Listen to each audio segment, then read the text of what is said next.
CSTIC TV, tu portal de tecnología e informática, al servicio de la sociedad y los negocios.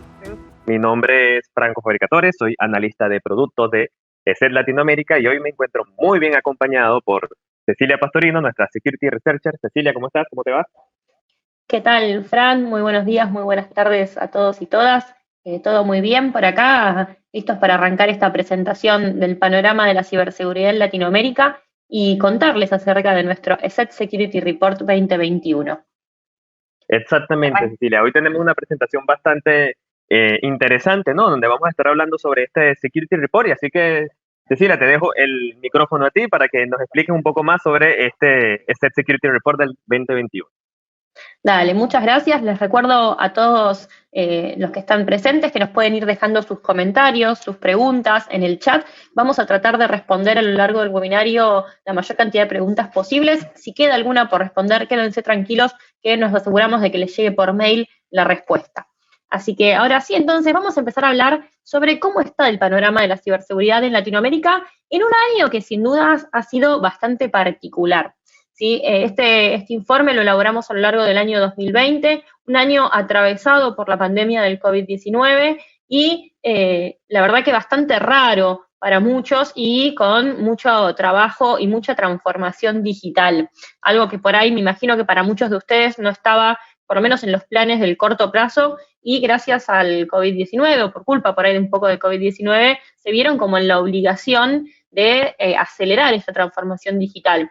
Muchas empresas tuvieron que trasladar sus actividades 100% online o gran parte de sus actividades online. La mayoría de las personas que trabajaban en oficinas están empezando a trabajar de manera remota y esto hace que, bueno, que las organizaciones se tengan que adaptar a esta nueva forma de trabajo remoto. Probablemente muchos de ustedes en sus empresas ya venían haciendo teletrabajo, pero muchos no y tuvieron que salir a hacerlo a las corridas, o por ahí tenían teletrabajo 1 o 2 veces por semana y no alcanzaban las licencias por ahí de VPNs o de herramientas que tenían para que toda la gente trabaje de manera remota, y de un día para el otro, en unos meses, tuvieron que adaptarse a este nuevo panorama y trabajo remoto.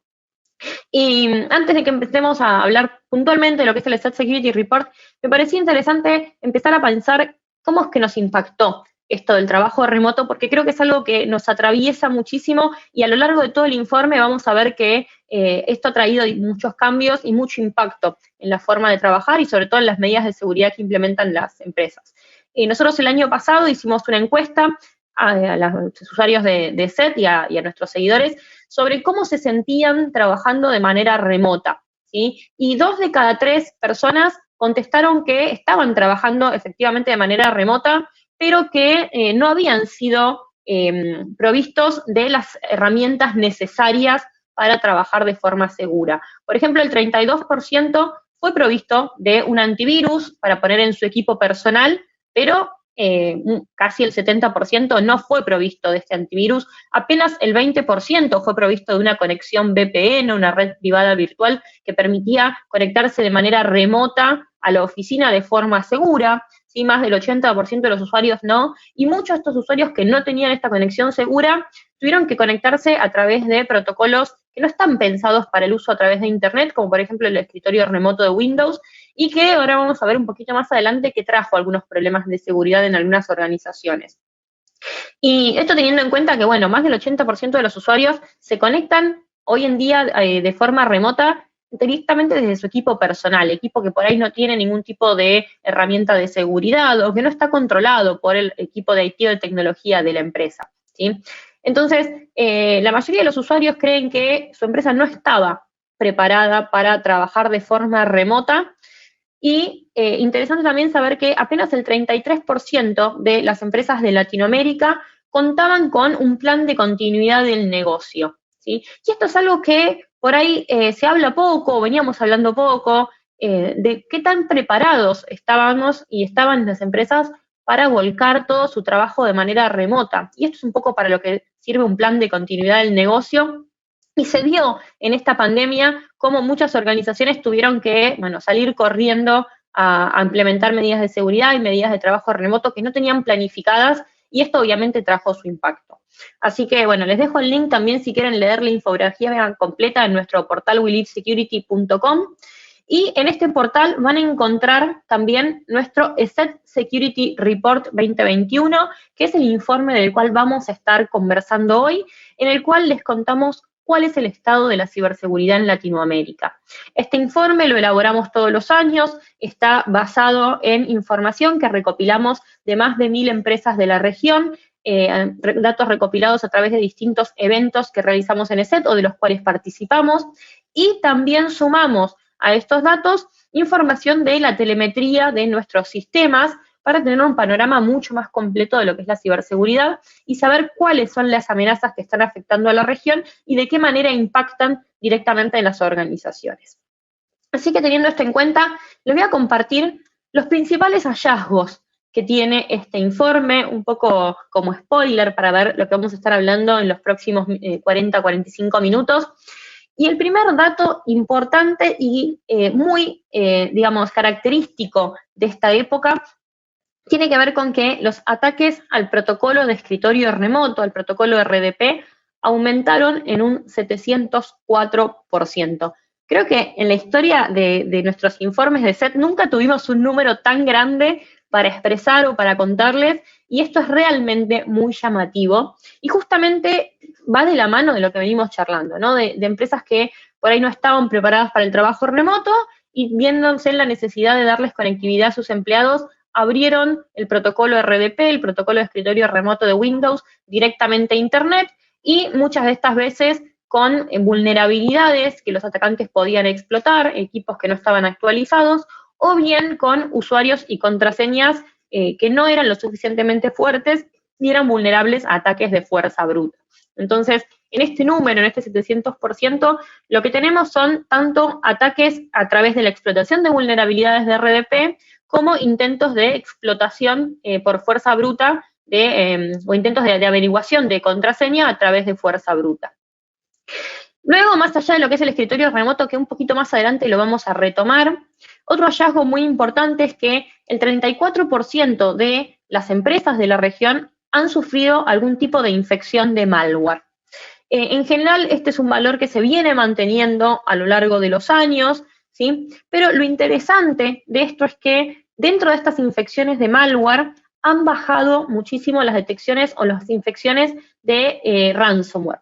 En cantidad, las campañas masivas de ransomware han disminuido un 35%, algo que en general siempre es una de las preocupaciones más grandes que tienen las empresas en las infecciones por ransomware.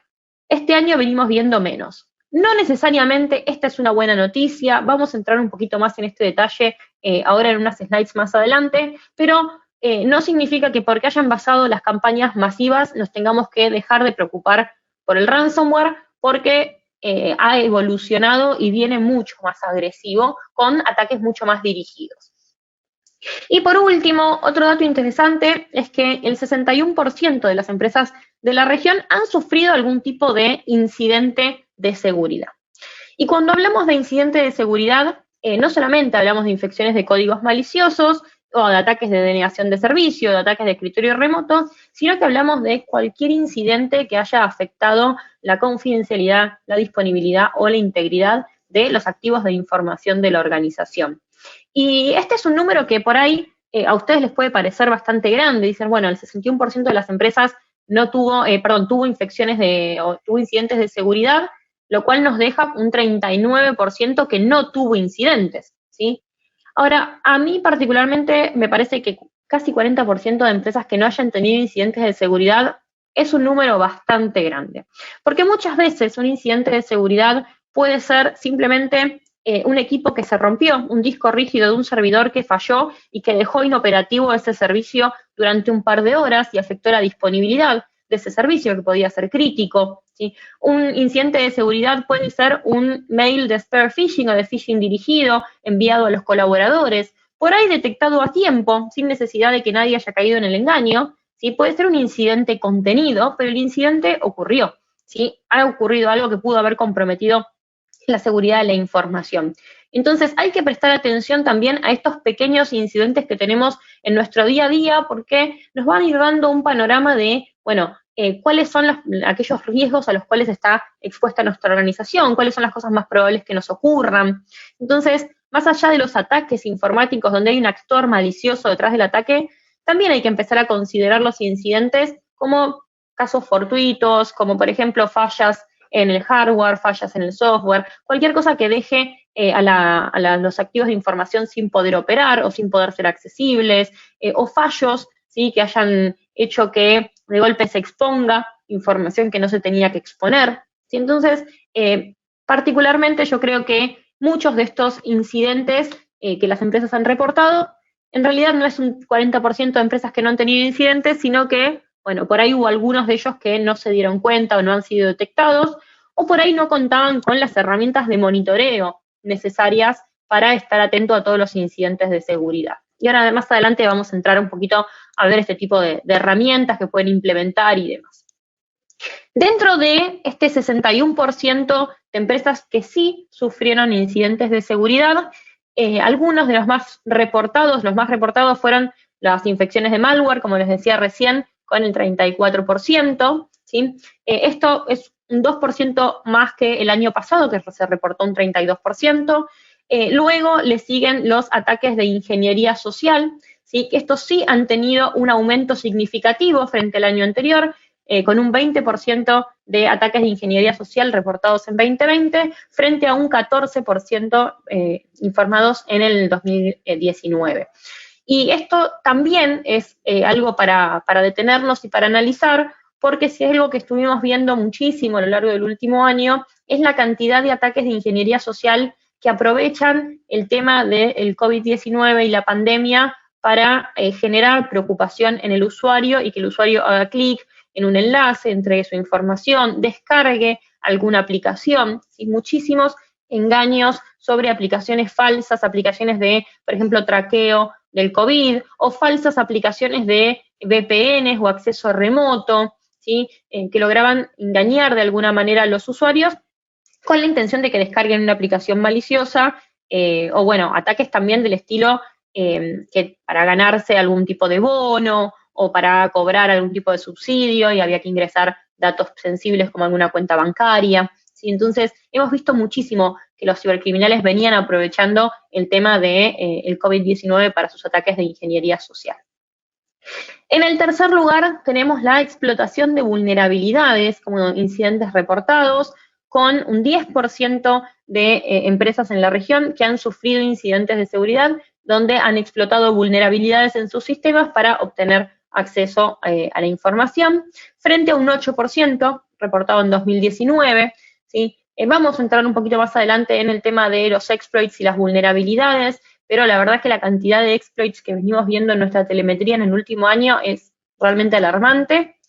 Y por último, tenemos el ransomware, que como les decía hace un ratito, han disminuido las campañas masivas de ransomware, pero esto no significa que todavía no haya incidentes, y un 9% de las empresas de la región han manifestado haber sufrido algún ataque de ransomware, frente a un 5% que lo habían tenido en el 2019. Así que, si bien las campañas masivas son menos, la verdad es que como incidente hay muchas campañas de ransomware de ataques dirigidos, y estos claramente tienen éxito porque luego impactan en las organizaciones, ¿sí? Así que para también tener en cuenta esto.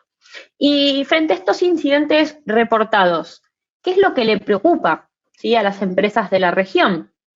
Bueno, en principio, la mayor preocupación que tienen las empresas es la infección por códigos maliciosos, con el 64% de las empresas preocupadas por este tema, ¿sí? Luego tenemos el robo de información, con el 60%, el acceso indebido a los sistemas informáticos, con el 56%, y la preocupación por la privacidad de sus datos, con el 45%.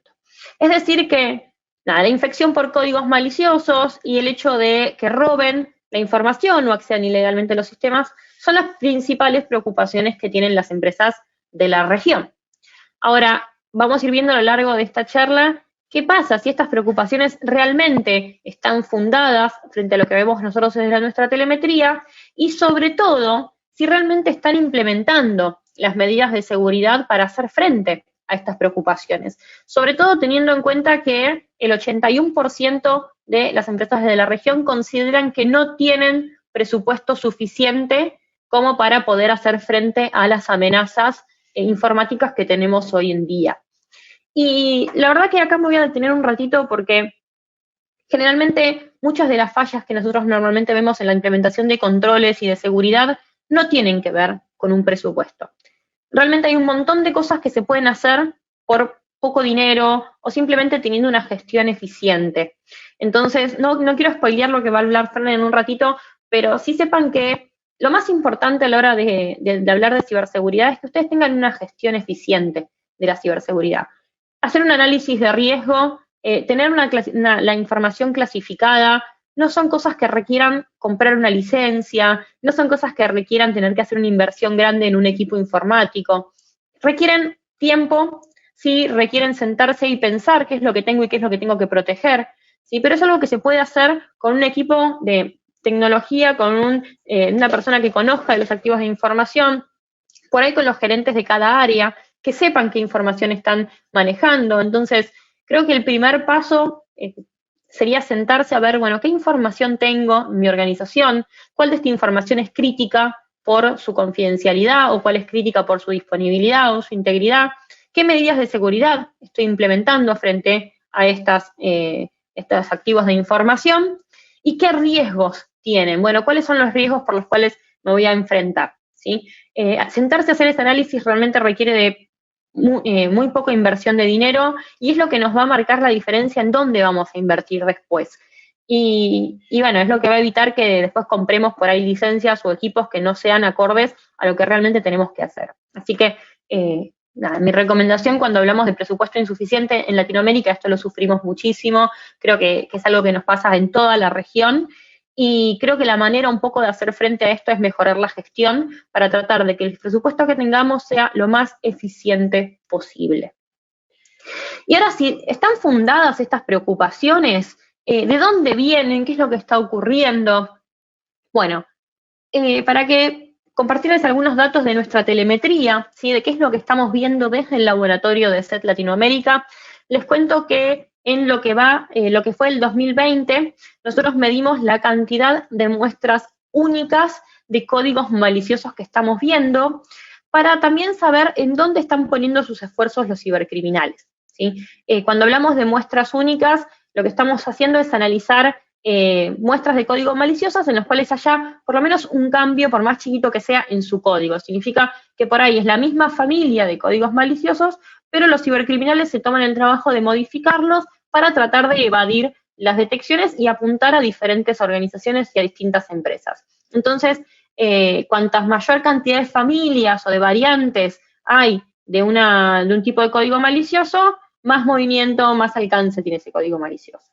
Y lo que estamos viendo es que tenemos más de 96.000 variantes y muestras únicas de ransom en Latinoamérica, ¿sí? Lo cual es una gran cantidad de variantes de ransomware. Tenemos más de 139.000 muestras únicas de códigos maliciosos espías, ¿sí? Spywares o códigos maliciosos de backdoor, es decir, que le permiten al atacante tomar control de un sistema a través de una puerta trasera, poder retomar el control de ese equipo por más que se reinicie, ¿sí? Estos códigos maliciosos generalmente están orientados a lo que es el robo de información sensible, o bien información privada personal de los usuarios, como usuarios y contraseñas, que luego le permiten a los atacantes tomar mayor control de los equipos. También vimos más de 97.000 ataques a protocolo de escritorio remoto, ¿sí? Esto, más de 97.000 muestras diferentes, ¿sí? de exploits que se utilizan para explotar vulnerabilidades de escritorio remoto. Y también si hablamos de lo que son exploits, y acá es un número que realmente es alarmante, estamos viendo más de 1.8 millones de exploits diferentes, muestras diferentes de exploits, ¿sí? De códigos que se utilizan para explotar vulnerabilidades, ¿sí? Entonces, estos números nos indican que los cibercriminales todo el tiempo están modificando sus códigos maliciosos, modificando sus exploits, sus ataques, para tratar de evadir las defensas, generando muestras nuevas con el objetivo de realizar ataques, ¿sí? Así que por eso es que necesitamos estar permanentemente actualizados en nuestros sistemas para poder detectar todas estas variantes que todos los días vemos y que van aumentando. Luego, bueno, si hablamos de lo que son detecciones de ransomware puntualmente, les comparto un gráfico con lo que fue el 2020 y vemos que tenemos algunos picos interesantes. El primer pico en el primer cuatrimestre del 2020 está relacionado con dos familias en particular, el ransomware Crisis y el ransomware Sodinokibi. Ahora voy a empezar a hablar un poquito más particularmente de Sodinokibi, pero estos dos ransomwares son familias que están muy presentes en Latinoamérica y que además de cifrar la información, también la roban, la extraen y la exfiltran, con lo cual representan una amenaza mucho más agresiva. También es interesante ver que tenemos un incremento bastante grande en junio, con un pico de detecciones, que en este caso se debe a una variante nueva que apareció de WannaCryptor. ¿Sí? ¿Se acuerdan de WannaCry, WannaCryptor, allá por el año 2017, cuando todos empezamos a hablar de ransomware, porque había aparecido esta nueva variante o este nuevo ransomware que se propagaba a través de la red, explotando vulnerabilidades?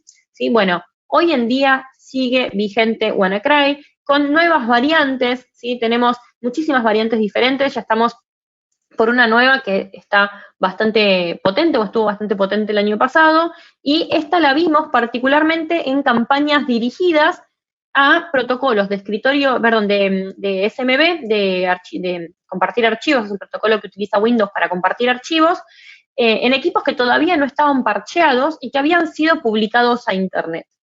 Haciendo un análisis más exhaustivo de este pico en junio, lo que vimos es que, al igual que pasó con el escritorio remoto, muchísimas organizaciones en la región se vieron en la necesidad de darle acceso remoto a sus empleados. Y muchas tenían por ahí un file server, un servidor de archivos, el cual sus usuarios tenían que acceder para descargar los archivos de la organización, y no tuvieron mejor idea que publicar a Internet el puerto de SMB y no parchear o tener fallas de seguridad en ese servidor, y los cibercriminales, por supuesto, aprovecharon este protocolo para propagar el ransomware WannaCry, infectar esos equipos, cifrar esos archivos y, por supuesto, pedir un rescate.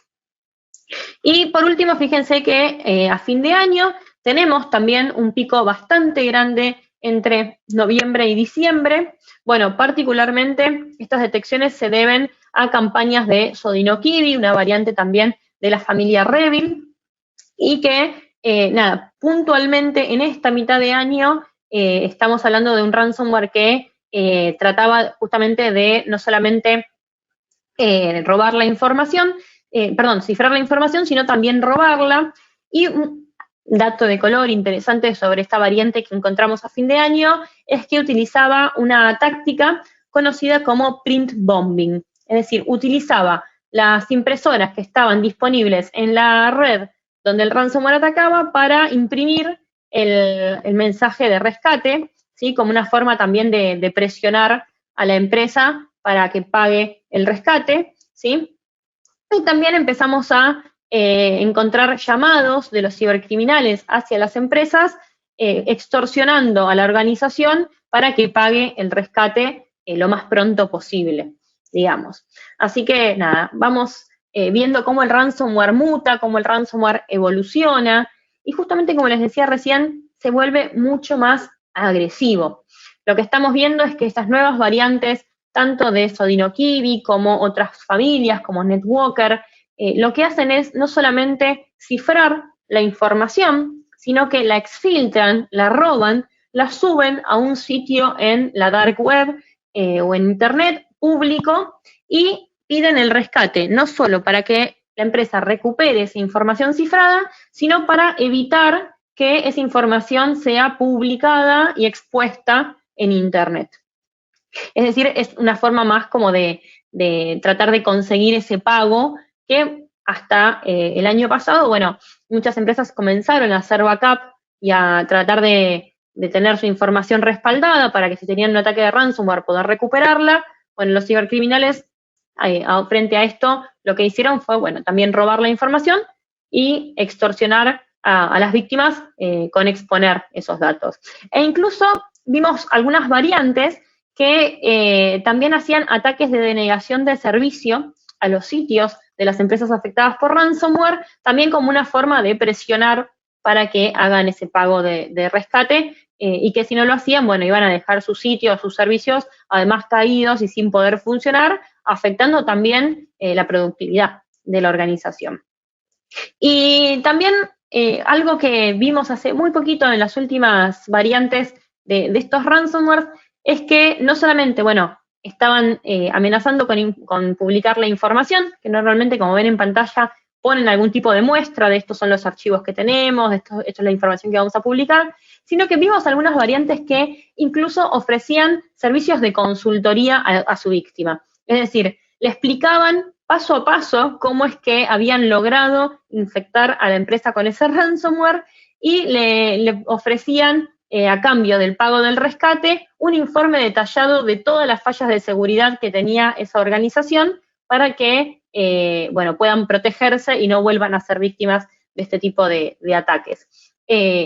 Nada, esto para que vean que realmente no solamente que hay un negocio detrás del ransomware que termina siendo muy redituable para los cibercriminales, sino que sigue avanzando, sigue evolucionando y lo que están buscando en definitiva es que las víctimas paguen, ¿sí? Entonces, bueno, ofrecen desde servicios hasta todo tipo de tácticas de extorsión a cambio de justamente conseguir este rescate. Y si hablamos de lo que fue el panorama en general en Latinoamérica, lo que estamos viendo es que tenemos cada vez más ataques dirigidos, ¿sí? Tenemos un informe muy interesante, una investigación muy interesante sobre lo que es la operación Spalax, que es un ataque de malware dirigido puntualmente a instituciones gubernamentales y compañías de Colombia, ¿sí? Compañías específicamente de la industria energética y metalúrgica. También tenemos muchos ataques dirigidos a lo que es con la táctica que tiene que ver con el ataque a la cadena de suministro, es decir, que no atacan directamente a una empresa o una organización grande, sino que atacan a sus proveedores, ¿sí? o a otros organismos que tienen, o empresas que tienen acceso a la red, o que son consultados por los empleados de la organización, como una forma de acercarse a esa organización y por ahí tener privilegios más elevados a la hora de realizar un ataque, ¿sí? Lo que son ataques a la cadena de suministro lo hemos visto, por ejemplo, con softwares de uso de gestión comprometidos por los cibercriminales, que luego cuando la empresa descarga ese software pensando que está descargando un software original, está descargando en realidad por ahí un software comprometido previamente por un atacante, y de esa manera logra el atacante infectar los equipos de la organización y tener acceso luego a través de un backdoor o a través de algún código malicioso. Entonces, también lo que son ataques dirigidos es algo que tenemos que estar sumamente atentos porque son mucho más difíciles de prevenir, de detectar, ¿sí? En los ataques dirigidos los cibercriminales por ahí pasan meses gestando, planificando, armando el ataque, haciendo inteligencia sobre cómo funciona la organización, y es algo que venimos viendo un crecimiento muy, muy grande en el tiempo que invierten también los cibercriminales a la hora de realizar un ataque dirigido. Y también, bueno, como les decía, lo que es las campañas de ingeniería social se han duplicado las detecciones de ataques de ingeniería social, también muchas de estas aprovechando los temas de COVID-19 como una forma también de que los usuarios se asusten, se alerten y hagan clic o descarguen alguna aplicación sin pensar. Y los ataques al escritorio remoto, que lo hablábamos al principio, que han aumentado exponencialmente a lo largo del 2020. ¿Sí? Y les comparto un gráfico donde vemos justamente este aumento de intentos de explotación de escritorio remoto durante el 2020, y fíjense cómo a partir de junio, donde ya todas las organizaciones de la región tuvieron que trabajar de manera remota, ya no les quedaba otra, bueno, empezaron a abrir estos puertos a Internet y los cibercriminales esto lo detectaron y empezaron a apuntar directamente contra este protocolo y estos servidores que estaban expuestos, ¿sí? Entonces, es algo que creo que marcó mucho el 2020 y que es algo para reflexionar y para que se lleven también de esta charla, ¿sí? Si sus organizaciones tuvieron que salir corriendo a dar acceso remoto a sus empleados, bueno, esta situación del trabajo remoto llegó para quedarse y es hora de segurizar esos accesos, ¿sí? Tengan en cuenta que cualquier servidor que ustedes tengan publicado en Internet tiene que estar sumamente actualizado, háganle un chequeo de seguridad, que no tenga fallas de seguridad. Si tienen escritorio remoto o SMB o protocolos de acceso remoto abiertos a Internet, verifiquen que sus usuarios, sus contraseñas sean fuertes, que tenga la autenticación de 2 pasos, que ese servidor no tenga vulnerabilidades, porque todos estos protocolos de acceso remoto, tanto RDP, SMB como cualquier otro, son los que están buscando hoy en día los cibercriminales y ahí es donde están apuntando.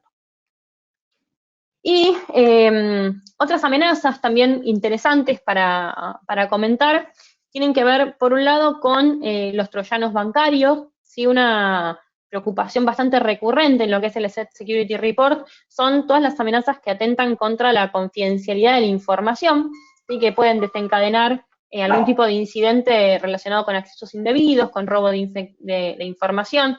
Y en este sentido, todas las amenazas utilizadas o conocidas como spyware o software espía, principalmente los troyanos bancarios, suelen ser una tendencia en Latinoamérica. En Latinoamérica tenemos más de 11 familias de troyanos bancarios y tenemos más de 5.000 muestras únicas de malware asociado a troyanos bancarios y somos una región que está muy atravesada por este tipo de malware, mucho más que otras partes del mundo. Y lo que vemos es una cooperación muy grande entre los cibercriminales que utilizan este tipo de códigos maliciosos y que buscan justamente robar usuarios y contraseñas de home banking, números de tarjetas de crédito y todo tipo de datos bancarios. Creo que es algo que caracteriza mucho a Latinoamérica y estos códigos maliciosos se destacan muchísimo, entonces hay que estar sumamente atentos a no descargar este tipo de aplicaciones y sobre todo la mayoría de estos troyanos son enviados a través de correos de spear phishing o correos dirigidos, así que prestarle específica atención.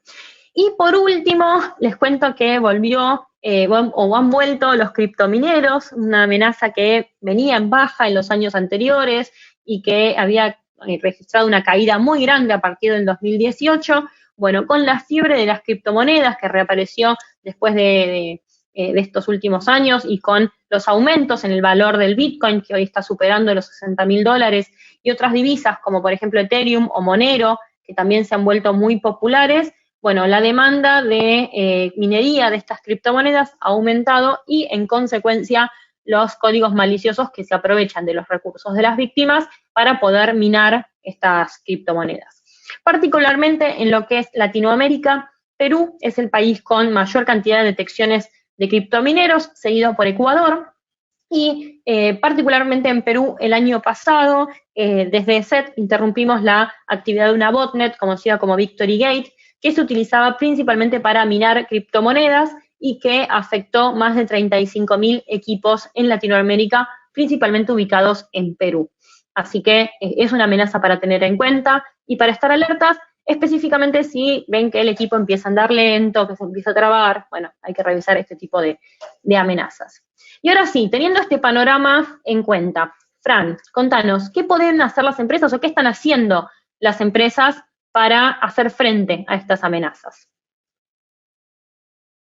Excelente pregunta. Siempre surge una pregunta de esta manera, ¿no? A ver, ¿qué pueden o qué están haciendo las empresas justamente para enfrentar estos incidentes, ¿no? Que nos comentaba anteriormente Cecilia. Bueno, en nuestras telemetrías tenemos que, obviamente, muchas de las empresas, el 86% está utilizando todo lo que tiene que ver con protección de endpoints, ¿no? Seguridad para lo que son los equipos de las empresas, en este caso, ¿no? Las empresas en cuestión. Obviamente utilizan un 75% también, implementan lo que es la configuración de un firewall y obviamente también tienen herramientas de backup para lograr justamente, como comentó anteriormente Cecilia, tener ese backup de información, ¿no? Importante en dado caso de que si hay algún tipo de incidente, logren tener esta información, digamos, de manera rápida, la pueden recuperar de manera rápida, ¿ok? No pierdan esta información. Por otro lado, otro tipo de soluciones de seguridad que también están implementando, hubo un aumento de lo que es el doble factor de autenticación, obviamente con un 22%. Recordemos que esta pandemia nos obligó, por decirlo así, o obligó a muchas empresas a hacer un trabajo remoto, algo que nos venía comentando Cecilia también, y muchas empresas también empezaron a utilizar este tipo de herramientas para cuidar los accesos a a su información, a su red interna, ¿no? También empezaron a utilizar, o muchas empresas, un 18% empezaron a utilizar lo que es herramientas de cifrado para proteger toda esta información y un 16% una herramienta de DLP o herramienta que te permite, digamos, evitar el robo de la información. Ahora, con todo esto que les estoy mostrando o que le hemos mostrado, otra pregunta también surge. ¿Qué puede hacer ESET para ayudarnos, ¿no? O ayudar a las empresas? Bueno, en el caso de lo que vimos anteriormente, ESET cuenta con protección también para endpoint. Tenemos dos tipos de soluciones. Tenemos lo que es el ESET Endpoint Antivirus y el ESET Endpoint Security. Recordemos que la solución para endpoint es una solución de seguridad que lo que se hace es implementar o se implementa en los dispositivos de la compañía para justamente prevenir cualquier tipo de ataque cibernético. Obviamente nos va a ayudar a detectar actividades maliciosas y va a permitir la reparación instantánea. ¿De qué manera? Bueno, a través de diferentes tecnologías que constantemente buscan equilibrar el rendimiento, la detección y los falsos positivos, que les va a permitir justamente a las organizaciones protegerse en contra del ransomware, bloquear cualquier tipo de ataque dirigido que intenten realizar contra nuestra empresa, prevenir cualquier tipo de filtración de datos. Obviamente vamos a poder bloquear ataques sin archivos o lo que es ataques, los ataques conocidos como fileless. Podemos también detectar amenazas avanzadas persistentes, que son las amenazas que estamos viendo hoy en día, este tipo de ataques que se ven hoy en día, ¿no? Estas amenazas avanzadas persistentes que no solamente utilizan una sola, digamos, una sola entrada para realizar la infección o el ataque a la empresa en este caso, sino que puede ir mutando o cambiando la manera de ataque, por decirlo de esta manera, ¿no? Y también nos va a ayudar a proteger todo lo que sean móviles y MDM. Entonces, de esta manera, esta solución de seguridad nos va a ayudar a proteger todos nuestros equipos en nuestra red interna de la empresa. ¿Qué otra solución tenemos? Tenemos lo que es el ESET Secure Authentication, que viene siendo prácticamente nuestro doble factor de autenticación. Fíjense que anteriormente le mostré que también se utilizaba mucho, o las empresas empezaron a utilizar lo que es el doble factor de autenticación. Y simplemente, ¿para qué lo hacen? Justamente es para evitar el robo de credenciales y reforzar la seguridad. Justamente se aplica este tipo de solución de doble factor de autenticación. Es una capa más de seguridad que se estamos agregando justamente a los ingresos, por decirlo de esta manera, o al ingreso de sesiones de nuestros equipos. ¿Qué beneficios vamos a tener? Bueno, obviamente nos va a prevenir la violación de datos, vamos a poder cumplir con los requisitos de las normativas de seguridad que hoy en día están bastante vigentes, vamos a poder tener compatibilidad con teléfonos o tokens, ¿no? Y también tiene una administración centralizada a partir de un navegador. ¿Qué otras opciones tenemos o qué otras, digamos, características de esta herramienta? Bueno, es una doble teléfono, autenticación sencilla. El usuario simplemente debe contestar un mensaje enviado al personal o al teléfono corporativo. Va a ser, como les comenté, compatible con lo que son dispositivos iOS y Android para todo tipo de plataformas y servicios. Tiene múltiples formas de autenticarse, ya que admite aplicaciones móviles, notificaciones automáticas, token de hardware, claves de seguridad y métodos personalizados. Lo importante también es que tiene un soporte en la nube, ya que además de todo lo que son las aplicaciones locales que podríamos tener, lo que es el ESET Secure Authentication, también admite servicios web en la nube, como por ejemplo lo que es la ofimática de el Office 365 o por lo menos Google Apps, Dropbox y muchos otros más, ¿no? Aparte de eso, la configuración es muy sencilla, no vas a pasar más de 5 minutos por su sencillez, o sea, prácticamente permite que una pequeña empresa, sin que tenga un personal especializado, por decirlo así, pueda instalar y configurarla sin ningún inconveniente. Y además, no requiere de un hardware especial, así que los costos de lo que es el ESET Secure Authentication están prácticamente integrados, por lo que no se requiere ningún hardware dedicado. Es bastante interesante esta solución o esta herramienta de seguridad que nos va a permitir agregar una capa más a lo que va a hacer el ingreso a nuestras sesiones de trabajo. Otra solución que tenemos también, que vimos en las telemetrías anteriormente, tendría que ver con la solución o con herramientas para lo que es el cifrado. En ESET contamos con dos herramientas. lo que es el set endpoint encryption y lo que es el set full disk encryption. Y prácticamente es un cifrado potente que es administrado de forma nativa por las consolas de administración de ESET. Va a aumentar lo que es la seguridad de los datos de la organización, permitiendo que se apliquen las regulaciones de cumplimiento. ¿Qué más no va a poder hacer? Bueno, obviamente vamos a poder gestionar todas las soluciones desde una única consola, desde lo que es el ESET Protect, vamos a poder gestionar lo que es por lo menos el ESET Full Disk Encryption, que es nuestro cifrado integrado a nuestra consola directamente. Vamos a tener totalmente validado porque es la tecnología que es patentada para proteger los datos de la empresa de todo tipo de tamaño. Incluso el cifrado de disco es completo y es validado por lo que es el FIPS 142 con cifrado AES de 256 bits. O sea, es un cifrado potente. Va a poder cifrar todos los que son los discos del sistema, las particiones, las unidades completas para garantizar que todo lo que esté almacenado en cada computador o en cada portátil quede bloqueado y de manera segura, protegiéndolo ante pérdidas o robo. Y la implementación es muy sencilla. Se implementa con un solo clic, ya que no solamente puedes administrar el cifrado de disco, como les comenté, desde lo que es la consola, sino desde la consola también puedes aplicar su implementación. Así que es bastante sencillo de administrar y de implementar.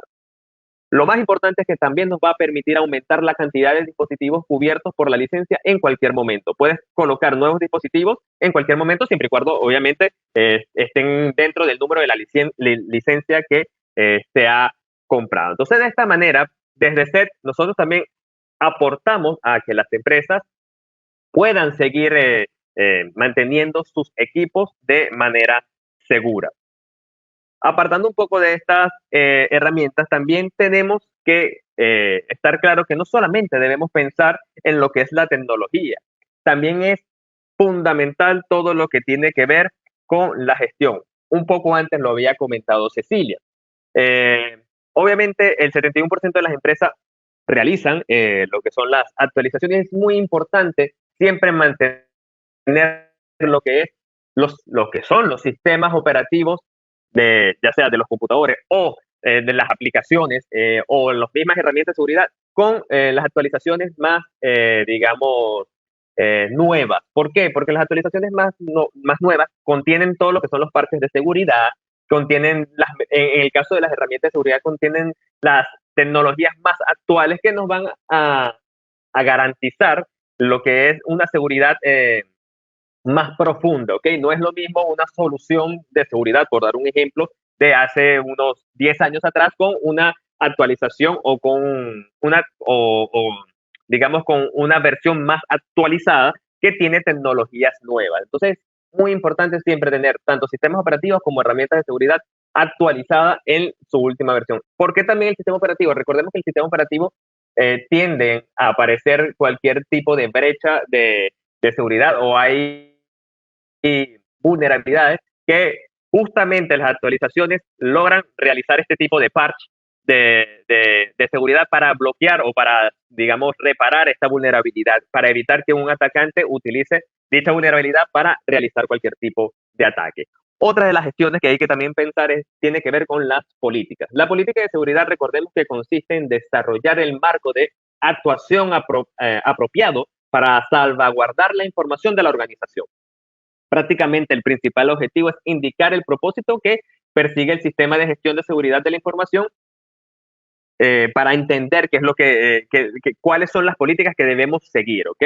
Si nos ponemos a pensar un poco en lo que es la normativa, en lo que es la ISO 27001, por dar un ejemplo, ella nos establece que todos los objetivos de seguridad de la información tienen que ser prácticamente relevantes y tienen que ser medibles, por lo cual ayudará a tener presente los tres principios claves de esta, que son estándares internacionales, que ya anteriormente justamente Cecilia también los había comentado, que tiene que ver con confidencialidad, integridad y disponibilidad. Confidencialidad, obviamente, solo a las personas autorizadas para esa información son los que deben conocer esos datos, ¿ok? La integridad, la información tiene que ser completa, válida, veraz, exacta y no estar manipulada, por decirlo de esta manera. Y aparte, la disponibilidad tiene que ver que la información ha de ser accesible, de forma de que los usuarios autorizados puedan disponer de ella cuando sea necesario, ¿no? Entonces, es importante también no solamente quedarnos con lo que son las herramientas, sino todo lo que tiene que ver con la gestión también. Es importante continuar con planes de continuidad. ¿Qué tiene que ver un plan de continuidad o qué es un plan de continuidad? Recordemos que un plan de continuidad prácticamente es una guía para asegurar las operaciones ante algún tipo de situación, ya sea interna o externa, que impida el funcionamiento normal de la compañía. Un ejemplo de esto tenemos, por ejemplo, todo lo que pasó anteriormente, o sea, en todo este año con lo del COVID. Fíjense que a muchas empresas los agarró sin ninguna preparación y tuvieron que idear este plan de continuidad para evitar no tener que parar su funcionamiento, por decirlo así. Recordemos que si no se trabaja, obviamente no se produce y no se generan ingresos. Entonces, para evitar ese tipo de, digamos, de situaciones, hay que siempre tener un plan de continuidad que nos garantice justamente eso, la continuidad de la operación del negocio, ¿ok? Y también es bastante importante todo lo que tiene que ver con la clasificación de la información. Recordemos que la clasificación de la información es un proceso que deben llevar a cabo todas las organizaciones que obviamente decidan implantar un sistema de gestión de la información. Si nos ponemos otra vez a pensar en lo que dice la norma del ISO 27001, dice que es un proceso en el cual la organización evalúa los datos que posee y el nivel de protección que cada uno requiere. Entonces, no solamente es contar con soluciones de seguridad, sino también todo lo que tiene que ver con la gestión. Es fundamental eso. Ahora, aparte de eso, ¿qué más podemos hacer? Ok, siempre es importante a nivel personal cuidar toda la información que se está compartiendo en redes sociales. Muchos de los errores que nosotros cometemos es pensar de que porque tengo una red social o porque soy una persona, digamos, normal, por decirlo de esa manera, no poseo nada, no me va a suceder absolutamente nada en mis redes sociales. Recordemos algo que dijo anteriormente Cecilia. Muchos de los ataques se realizan por lo que vendría siendo lo que vendría siendo la investigación, ¿no? De nuestras redes sociales, lo que es la ingeniería social. Justamente uno representa a una empresa y si uno no tiene la adecuada, digamos, seguridad en nuestras redes sociales, pueden ser utilizadas para caer en este tipo de ingeniería social. Verifican quiénes somos, pueden verificar nuestro perfil, van viendo de qué manera nos movemos y pueden realizar directamente algún ataque a, por a través de nosotros, por medio de nosotros, perdón, a la empresa a la que nosotros representamos o en la que nosotros estamos trabajando. Entonces, es muy importante siempre cuidar la información que se comparte en redes sociales y verificar esa configuración de privacidad, tenerla configurada para que simplemente las personas en las que nosotros obviamente confiamos mantengan, digamos, el acceso directo a nuestra información, por muy personal que sea nuestra cuenta social, pero en nuestra red social. Pero es importante siempre mantener la seguridad de las mismas, ¿no? Siempre pueden utilizarla, toda la información que uno postea en Internet en nuestra contra. Recuerden eso. Apartando, si seguimos un poco más con todo lo que se puede hacer, por supuesto, no debe faltar lo que tiene que ver con la concientización. Es importante todo lo que tiene que ver con la concientización. Siempre se profundizó, o en este caso en la telemetría, se profundizó en lo que es la concientización. Los porcentajes de las empresas que dijeron hacer actividades de concientización son levemente a los porcentajes de otros tipos de mediciones, ¿no? En este caso, aunque estas actividades siguen siendo eventualmente, aún falta que se haga de manera un poco más periódica, por decirlo así, es importante siempre contar con esta concientización o estas charlas de seguridad que se le puede dar. Recordemos que digamos que el usuario sigue siendo el eslabón más débil de la cadena de seguridad y es el que siempre tiende a poder caer en cualquier tipo de ataque que se esté gestionando. Entonces, el 37% de estas empresas hacen actividades de concientización de forma periódica, lo cual es, si nos ponemos a pensar un margen o un número bastante bajo, ¿no? Debería ser mucho más alto. Vuelvo y les repito, recuerden que el usuario sigue siendo el eslabón más débil y posiblemente muchos acá que estemos en esta presentación sepamos de tecnología, conocemos de tecnología, pero imagínense lo que le puede suceder a cualquier personal que sea administrativo, que de repente no tiene ese conocimiento con eh, todo lo que pueden venir con ataques, ¿no? A la empresa o a nuestra empresa, y que de repente le manden algún tipo de factura, que te adjunto la factura pues de algún proveedor que sea conocido, y la persona obviamente confiando ingrese y caiga en cualquier tipo de ataque. Entonces, es importante siempre realizar este tipo de capacitaciones, por decirlo de esa manera, para que el usuario de la empresa sepa cuáles son los peligros que se tienen y de qué manera poder actuar ante cualquier tipo de, digamos, situaciones que se pueda presentar, ¿no? Entonces, ¿de qué manera se puede hacer este tipo de capacitaciones? Bueno, obviamente las capacitaciones siempre van a ser orientadas a cada tipo de usuario. No es lo mismo, como les estaba comentando, un usuario que sepa de tecnología o que de repente sea de la parte de el departamento de desarrollo o el departamento de tecnología o de IT, por decirlo así, a un personal que sea la parte de recursos humanos o al personal administrativo. O sea, obviamente es importante orientar la capacitación a cada tipo de usuario, dependiendo de su conocimiento, ¿no? Obviamente siempre hay que utilizar conceptos amigables al usuario, que el usuario entienda. Vuelvo y repito, no es lo mismo trabajar o darle una charla a alguien que tenga conocimiento de tecnología a otra persona que no conozca mucho. Entonces siempre hay que adaptarlo dependiendo de el conocimiento del usuario y que se haga amigable para ellos, ¿no?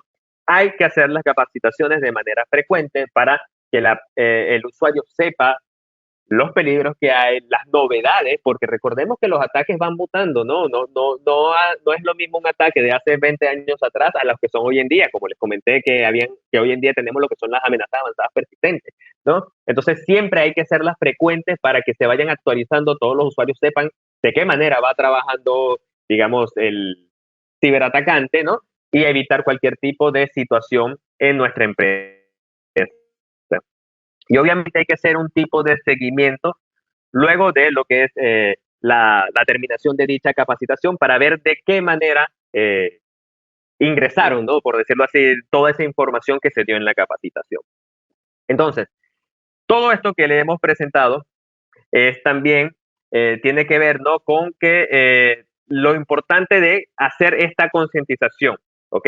Fíjense que las telemetrías nos muestran que el 40% obviamente tienen solución de las empresas que hacían concientización de forma periódica, contaban con solución de endpoint y backup con firewall, y el 85% además realizaban programas de concientización. Entonces es importante, como les dije a un principio, no solamente contar con herramientas de seguridad, sino también con todo lo que tenga que ver con la gestión.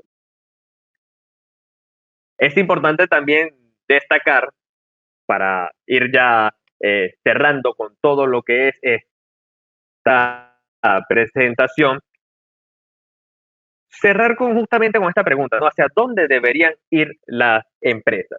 Y básicamente es esa concepción holística de lo que es la seguridad de la información. Básicamente es transformar la información en inteligencia.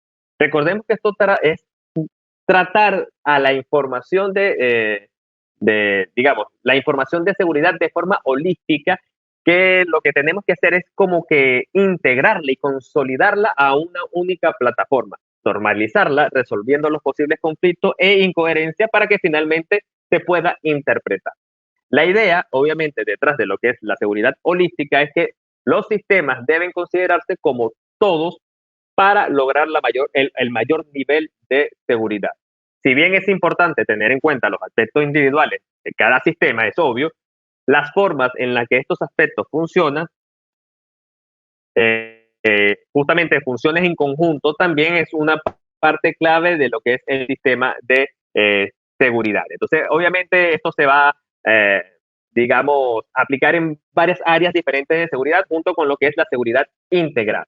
Primero, prácticamente tiene que ver con lo que es la tecnología de seguridad, junto con lo que es el software de seguridad, que justamente esté destinado a agregar todo lo que es la seguridad de nuestra empresa, ¿no? Esto puede incluir todo, ¿no? Desde lo que son las cerraduras de la empresa, por dar un ejemplo, hasta obviamente las soluciones de seguridad de nuestros equipos, ¿no? Y de nuestra red.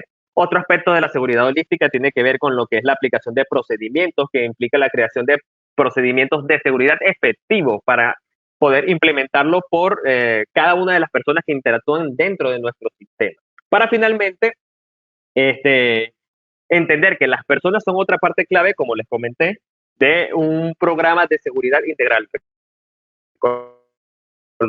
Recordemos que la persona es el eslabón más débil de esto, ¿no? Entonces es importante ahora considerar todo lo que es la concepción holística de la seguridad de la información.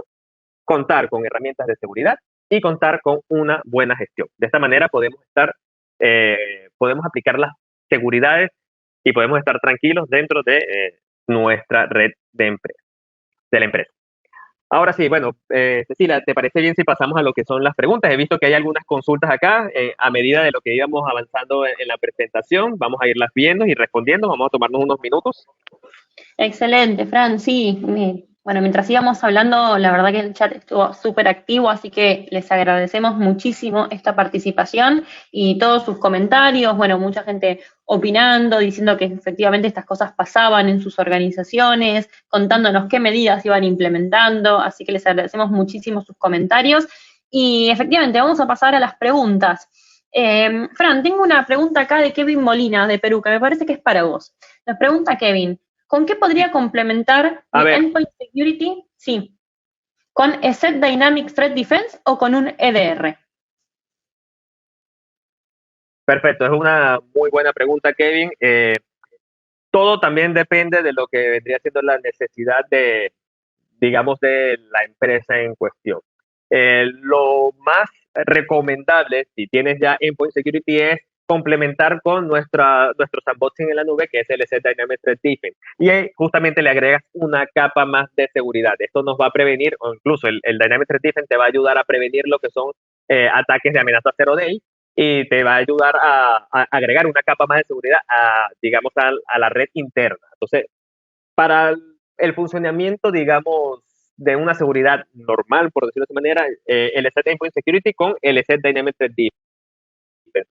Ahora, si tienes un personal que, digamos, que entienda lo que es la seguridad informática, que entienda de seguridad, que analice, que sepa sacar datos, bueno, el EDR te va a ayudar a entender lo que está pasando en cada uno de los endpoints de tu red interna, pero lo que va es arrojar diferentes tipos de alarmas, ¿ok? Por eso es importante, o sea, porque te va a mostrar cada una digamos, de cada aspecto de lo que está sucediendo dentro de tu red interna, ¿no? Entonces te va a ir arrojando alarma de todo lo que va sucediendo y necesitas una persona de seguridad que entienda lo que está sucediendo en esta manera. Entonces, en lo personal, la mejor manera es el Endpoint Security más el ESET Dynamic Threat Defense. Ya el EDR, que es el ESET Enterprise Inspector en este caso, es un poco más avanzado y es para empresas grandes que,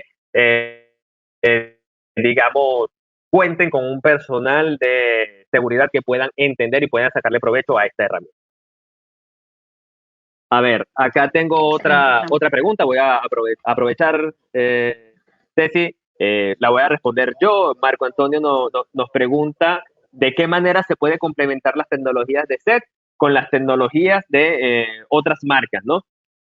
Bueno, normalmente las empresas de seguridad trabajan siempre con sus mismas soluciones de seguridad y prácticamente siempre trabajan de la mano, por decirlo de esa manera. En el caso de SET, normalmente cuando ya se tienen lo que es el Endpoint Security o la seguridad para Endpoint, cualquier tipo de solución se le puede ir agregando. Ahora, si una empresa tiene digamos que la solución de seguridad de otra compañía, nosotros podemos agregar desde SET lo que vendría siendo la protección para servidores de correo. Nosotros tenemos un bundle llamado, en este caso, el bundle se refiere a todo lo que es la seguridad de correos, lo que es el Mail Plus, el SET Protect Mail Plus, y justamente no hace falta no importa que la empresa tenga ya una seguridad o una herramienta de seguridad de otra compañía, sino que directamente los servidores de correo van a ser con las soluciones de seguridad de SET. Entonces, podemos complementar nuestra solución de seguridad con otras herramientas de la compañía, siempre y cuando se den este tipo de escenarios. Excelente, Fran. Mira, tengo una pregunta acá que creo que la puedo empezar a responder yo y me parece que vos la podés ampliar un poquito para César. Sí, César nos pregunta, ¿Sí? ¿qué países han sido los más afectados por los cibercriminales con códigos maliciosos? Y de acuerdo a estas experiencias, bueno, ¿de qué manera desde SET los podemos ayudar a evitarlo? Bueno, respecto a los países más afectados por los códigos maliciosos, excelente pregunta.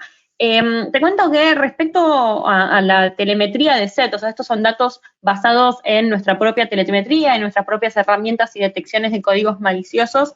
En lo que es Latinoamérica, Brasil fue el país en 2020 más afectado por malware, con el 19% total de las detecciones de Latinoamérica. Sí, casi el 20% de las detecciones de la región están apuntadas a Brasil, seguido luego por México, con el 17,5% de las detecciones de códigos maliciosos, luego Argentina con el 13,3%, luego Colombia con el 10,6% y finalmente con Perú con el 8,9%. Esto sería el top 5 de países de la TAM con mayor cantidad de detecciones de códigos maliciosos. Pero ojo, porque esto no significa que el resto de los países estén exentos, ni que sean los únicos incidentes de seguridad que puedan llegar a tener. Como estuvimos hablando a lo largo del reporte, hay muchísimos otros incidentes y principalmente los ataques de ingeniería social, que son los responsables del 20% de los incidentes de seguridad, son los que más atención hay que prestarles, ya que, bueno, justamente apuntan directamente al usuario y es muy importante este tema de la capacitación con el cual cerraba Fran esta charla.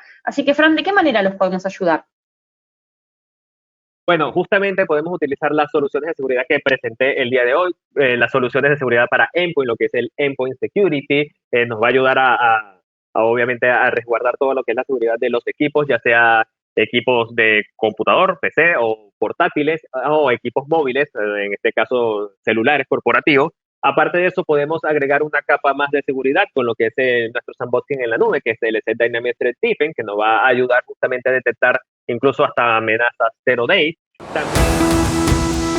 CSTIC TV, tu portal de tecnología e informática, al servicio de la sociedad y los negocios.